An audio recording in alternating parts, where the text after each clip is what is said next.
Boa noite, queridos irmãos, queridas irmãs, que sempre estão acompanhando a live das sextas-feiras na página da Pastoral do Cuidado.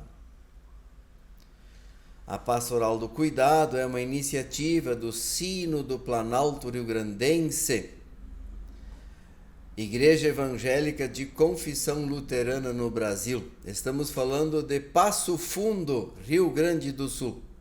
Um abraço especial para cada um e cada uma de vocês que nos acompanha ao vivo, como está acontecendo agora, ou acessa em outro momento na página da Pastoral ou no canal do YouTube do Sínodo Planalto Rio-Grandense.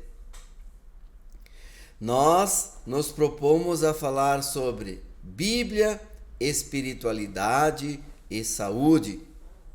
Estamos conversando sobre os elementos, os aspectos fundamentais da fé, da espiritualidade e da esperança cristã. Hoje, então, vamos fazer um resumo do que dissemos até aqui, porque nas próximas vezes, então, vamos sair um pouco desses elementos fundamentais sobre os quais estão construídas todas as outras partes da fé, da espiritualidade e da esperança cristã. Quando, então, vamos falar sobre as questões secundárias e como elas se relacionam umas com as outras e como elas se relacionam com aquilo que é fundamental. Sempre lembrar que nós precisamos estar fundamentados. A construção, ela se mantém firme, segura, quando ela está bem fundamentada. Não adianta ter janelas bonitas, um telhado estupendo, uma arquitetura maravilhosa. Tudo isso é importante, é bonito, tem sua necessidade, mas não é o fundamental. Quando a gente confunde as coisas fundamentais e no lugar delas coloca coisas secundárias, a construção não vai ficar em pé. Nenhum construtor pode primeiro construir o telhado, né? Não vai ficar de pé. Então, telhados podem ser diferentes, janelas podem ser diferentes, você pode gostar de um estilo arquitetônico, eu de outro, mas todos têm que ter um fundamento. As regras de construir um bom fundamento, em geral, são muito parecidas ou iguais. No caso da fé e da espiritualidade cristã, esses fundamentos não podem ser modificados, eles permanecem os mesmos ao longo dos anos, dos tempos, em culturas diferentes, em costumes diferentes. Então, a primeira questão fundamental: nós somos criados. Significa, cremos em um Deus criador. Os detalhes, eles são questões secundárias. As histórias que envolvem a criação. O importante é o que essas histórias nos dizem, o que elas significam, o que elas querem trazer para nós. O importante da história não é a história em si mesmo, mas aquilo que ela diz, a mensagem que ela quer nos trazer. Eu sempre uso para isso a analogia de uma torneira. Ninguém come, ninguém toma torneira ou um cano d'água, mas o que importa é o que passa por eles. O cano, a torneira, tem seu lugar e é importante, é uma ferramenta, mas sem a torneira e sem o cano, a água continuaria existindo e nós iríamos ter acesso à água de outras maneiras. Então, perfeitamente podemos dispensar canos e torneiras. Iria dificultar, mas podemos dispensar. e mesmo assim tomar água. Mas quando faltar a água, não adianta torneiras e canos, eles não vão ter nenhuma serventia. Eu creio que isso é assim, essa analogia, essa comparação é importante. Então nós repetimos e dissemos: as histórias da criação, elas são importantes, mas elas são o meio, a torneira, o cano, através dos quais chega para nós uma mensagem, a palavra de Deus. Em grego a gente fala querigma, a mensagem. Qual é a mensagem? Que nós cremos que Deus é criador. Então, os detalhes das histórias têm sua importância, mas o fundamento é que Deus nos criou. E nisso nós confiamos. E o sentido disso e a consequência imediata disso é considerar, é concluir de que a vida é um presente, ela não é uma conquista, ela não veio por mérito, ela é um presente. Ninguém comprou a vida, nós ganhamos a vida. E por consequência, então, a vida a gente cuida. Então, a consequência prática, e é desse fundamento que a gente traz a consequência prática. Muitas pessoas invertem as questões. Primeiro tem uma ideia, uma postura de como que a pessoa deveria viver e depois vai procurar frases, textos, versículos da Bíblia para justificar aquele seu jeito de pensar. É o contrário, a gente primeiro tem que partir do fundamento geral, que não pode ser mudado, a palavra, a mensagem que veio para nós. Então, do fundamento, que a vida é um presente, lógico que nós vamos concluir que o nosso compromisso é cuidar da vida e de todos aqueles elementos que cercam a vida, que dão as condições materiais e também psicológicas, mentais, para preservar e cuidar para que a vida seja boa. Então, essa é, vamos dizer, a pastoral do cuidado, né? Do Sino do Planalto Rio-Grandense e as demais pastorais do cuidado da Igreja Evangélica de Confissão Luterana no Brasil se preocupam com o cuidado das pessoas, com a visitação em hospitais, em outros ambientes, acompanhar pessoas enfermas, mas também a mensagem é de que nós devemos cuidar da vida por causa da saúde de uma forma geral. Vamos dizer, nada mais interessante do que lembrar que Deus disse para Abraão: "Se tu uma bênção para as nações", mesmo que ele fosse de uma nação específica, de uma cultura específica, ele era para edificar uma nação que fosse uma bênção para as demais nações. Então veja, cuidar. Então, o que nós podemos fazer? Viver uma vida de gratidão. Essa é a consequência prática de confessar que Deus é criador e de que a nossa vida é um presente. Então, cuidar da vida, agradecendo com palavras, ações e gestos, e cuidar da vida como um todo da criação de Deus. A vida só existe porque existem outros elementos de vida que nos cercam. Cuidar do ar, cuidar da terra, cuidar da água.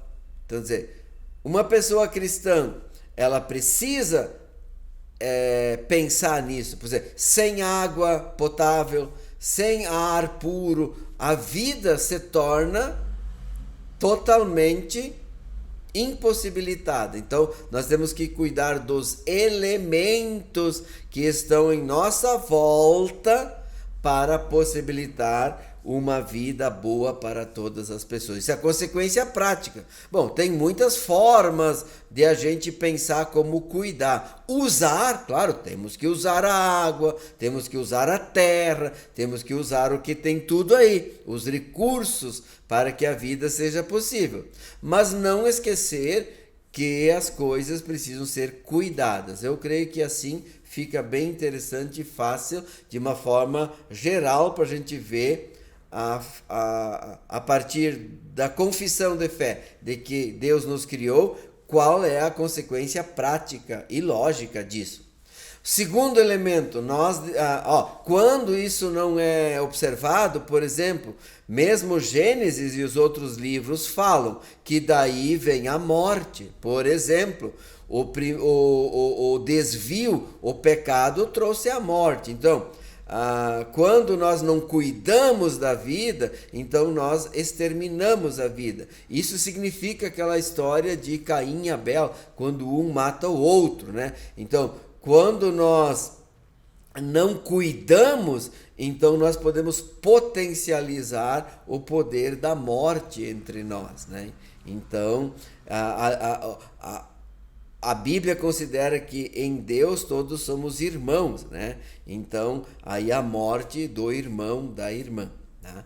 Mais adiante vamos entrar nas questões secundárias, mas isso é fundamental. Segunda questão fundamental: Deus se tornou pessoa humana em Jesus Cristo. Deus assumiu nossa natureza, falamos exaustivamente. E conclusão prática: Deus é empático. Como nós temos a finitude da vida, então através da ação de Deus em Cristo, Deus uniu a sua natureza infinita com a natureza finita em Jesus. Então Jesus é verdadeiro homem e verdadeiro Deus. É um Deus que habitou em nós, que nos conhece, é solidário. E ele venceu a finitude da vida, nos prometendo que apesar de ainda morrermos para esse mundo, nós vamos ter a ressurreição e a vida eterna, e vamos habitar num reino eterno de Deus, o reino de Deus. Buscai primeiro o reino de Deus e a sua justiça, e as demais coisas vos serão acrescentadas. Então, aquela questão que eu falei antes, que é cuidar da vida, está relacionado com buscar a justiça. Cuidar e justiça ali, daríamos para dizer que é praticamente um sinônimo. Então, a Deus não mudou de uma determinada forma a mensagem em Cristo. Ele reforçou que a nossa postura deve ser de gratidão e de compromisso e de cuidado, porque nós sozinhos não somos capazes de transformar a nossa vida da finitude para a infinitude. Assim como não somos capazes de nós nos autocriarmos. Foi uma ação de Deus, a vida. Então também, de nós vencermos a morte, é uma ação graciosa de Deus. Não acontece de forma natural. No Espiritismo, pensa-se que a infinitude do ser humano é de forma natural, porque ali as pessoas pensam que o ser humano é corpo e alma, e quando morre separa o corpo da alma, e a alma vai reencarnando em diversas outras vidas, até por seus méritos de fazer coisas boas, a pessoa não vai mais precisar encarnar nesse mundo, então vai viver uma eternidade. Quer dizer, não é essa a fé cristã. Né? Não temos por que brigar com pessoas de outra fé, mas a fé cristã é de que nós não vamos passar da finitude da vida para a infinitude de forma natural. Isso não é natural. Natural é nós morrermos e desaparecermos. Mas Deus em Jesus Cristo nos prometeu ressurreição e vida eterna. Então, esse é o fundamento do cristianismo.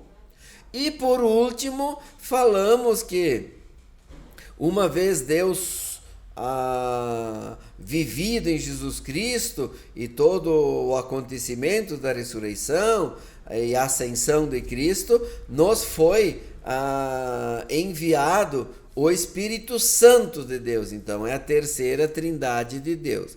E o que o Espírito Santo de Deus faz? O que é o fundamento? Ele nos consola e nos conforta para que vivamos com sentido e nos ensina, né? Nos ensina essas coisas que eu falei antes.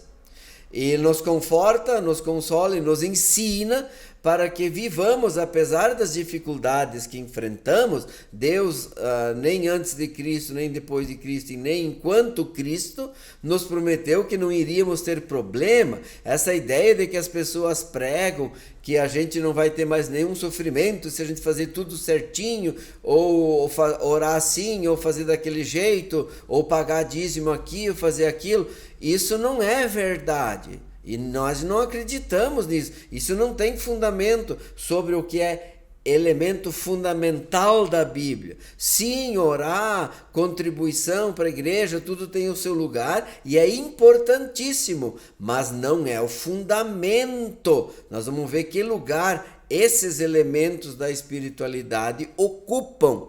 O problema é que muitas vezes as pessoas, repito, pegam esses elementos secundários e colocam eles como fundamento sobre o qual devemos construir nossa esperança. Como se dar dízimo fosse então a maneira de Deus nos recompensar com bênçãos, riquezas e prosperidade. Não é isso que Deus prometeu em Jesus Cristo. Ele não disse o dízimo é o caminho, a verdade e a vida. Ele disse, eu sou o caminho, a verdade e a vida, ninguém chegará ao Pai senão por mim. As leis têm seu lugar, mas elas não têm poder de redimir, perdoar ou salvar a humanidade, né? Quem salva, quem redime, quem consola, quem ensina é Deus. E agora nós estamos na presença do seu Santo Espírito. Então ele nos concede ferramentas para a gente poder fazer aquilo que é a consequência lógica do primeiro e do segundo fundamento. Do primeiro da criação e do segundo da salvação em Jesus, que é cuidar. Cuidar e buscar o reino de Deus e a sua justiça. Que ferramentas que Deus nos concede para a gente conseguir fazer isso? Os dons espirituais, tudo que leva na direção de cuidar bem da vida, de cuidar de todos aqueles elementos que cercam a vida, para que ela seja possível. Tudo isso que ajuda para eu promover o cuidado é um dom espiritual. Então, os dons são diversos e podem mudar de acordo com o contexto e a necessidade daquele momento. Não tem nenhum dom maior ou menor. O apóstolo Paulo disse que tem uma coisa que liga todos os dons. E se não tiver isso, então de nada adianta dom algum, que é o amor. Então, relacionado aos dons, o apóstolo Paulo vai falar muito que o cuidado é uma ação de amor. Então, eu creio que com isso nós concluímos. Tem muitos vídeos aí gravados, que eu gravei, sobre os fundamentos da fé e da espiritualidade cristã. Vocês perceberam que em nenhum momento eu falei de que o fundamento da fé e da espiritualidade cristã é a saúde, mas falei do cuidado, de cuidar da vida. É uma consequência. Se a gente cuida bem da vida um dos outros, com amor, e pede para que Deus, no seu Santo Espírito, nos ensine, nos ajude e derrame sobre nós seus dons, nós também poderemos criar uma situação melhor de saúde na sociedade, no mundo, né? Mas a doença vai fazer parte do ser humano. Então, isso a gente já falou bem no início do ano também, né? A saúde não é o fundamental da espiritualidade cristã. É um elemento importantíssimo. Importante para a gente viver bem, tudo tá certo. E a gente espera pela saúde, a gente trabalha pela saúde, a gente ora pela saúde. Mas ela não é um elemento fundamental.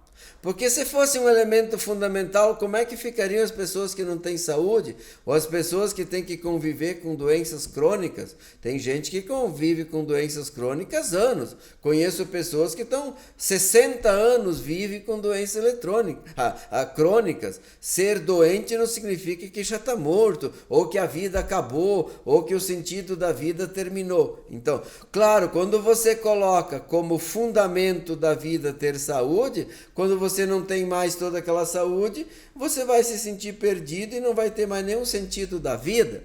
Então vocês perceberam, a gente não pode colocar a saúde como o elemento básico da fé e da esperança da espiritualidade cristã. Saúde é importante, mas não é o fundamento. Então, desta forma, eu creio que esteja ajudando vocês a entender.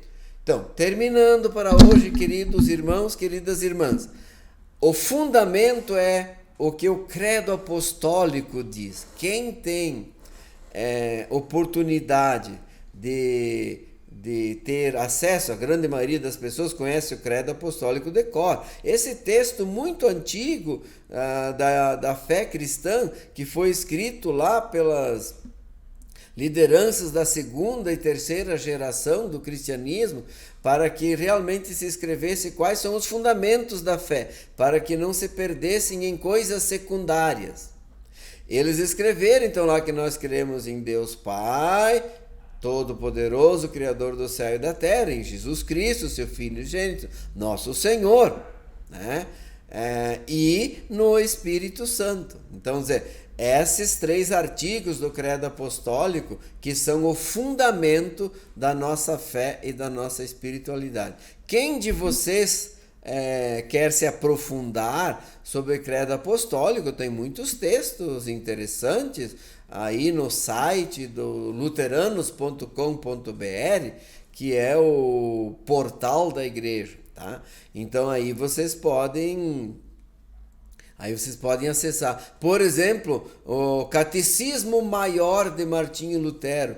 Ele explica de uma forma muito bonita o credo apostólico, que consequências práticas isso tem para a nossa vida. Então, Catecismo Maior é um livro que Martinho Lutero escreveu, que vale a pena todos nós lermos. Tá? Querido irmão, querida irmã em Cristo,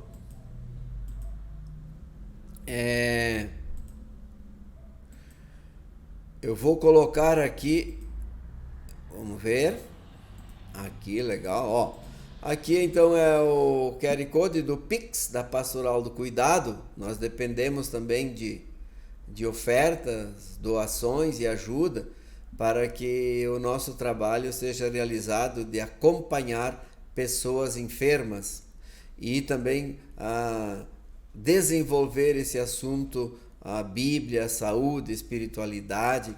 Então atendemos pessoas presencialmente aqui em Passo Fundo, nos hospitais, temos atendido pessoas através do telefone de cidades distantes às vezes, né? E espalhadas aí pelo Brasil, que nos conhecem e acabam conhecendo também a Pastoral do Cuidado.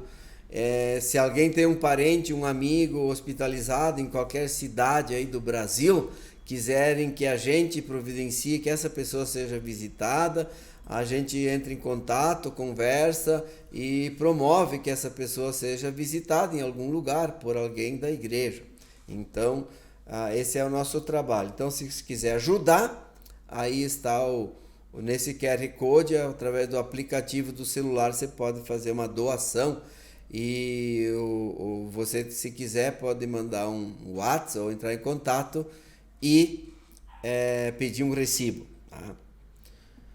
Nós também queremos, vamos ver aqui, eu vou botar aqui, ali está o endereço da paróquia Alto Jacuí.